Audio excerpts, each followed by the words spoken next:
এটা অনেক এক্সাইটিং ছিল আমাদের জন্য এবং হামজার জন্য, কারণ সে আমাদের দেশে এসে সে অনেক ব্যস্ত ছিল, বিজি ছিল। গতকালকে আমাদের সাথে সে অফিসিয়ালি ট্রেনিংয়ে অংশগ্রহণ করে। ডেফিনেটলি এটা আমাদের জন্য একটা ভালো ব্যাপার এবং ভালো দিক। সে ফিট আছে, আমরাও ফিট আছি। আমার কাছে মনে হয় এটা একটা পজিটিভ ব্যাপার। এখানে অনেক পজিটিভ ব্যাপার আমার কাছে মনে হয় আমরা গ্রহণ করেছি। এখন পর্যন্ত আমরা ওইটা নিয়ে কোনো ডিসকাশন করিনি, কোচেও করিনি আমাদের সাথে। আর আমাদের সময় আছে, দেখেন আজকে 20 তারিখ, আমাদের আরও 4 দিন সময় আছে।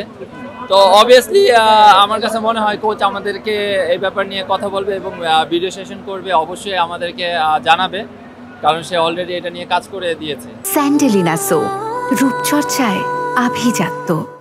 আমার কাছে মনে হয় সে দেখেন খেলার মাঝে আছে এবং খেলতেছে, রেগুলার খেলতেছে।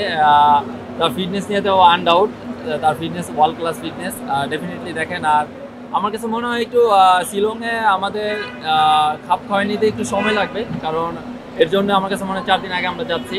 তো আশা করি সেই জায়গায় যে আমাদের ফাইনাল যেই ট্রেনিং সেশনগুলো আছে সেখানে আমাদের খাপ খাওয়াইতে হবে অ্যাজ সুন অ্যাজ পসিবল।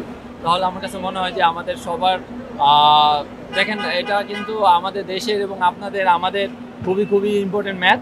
সেখানে আমরা যত তাড়াতাড়ি আমাদেরকে তৈরি করে নিতে পারবো, আমার কাছে মনে হয় সেখানে যে আমাদের জন্য ভালো হবে এবং দেশের জন্য ভালো হবে।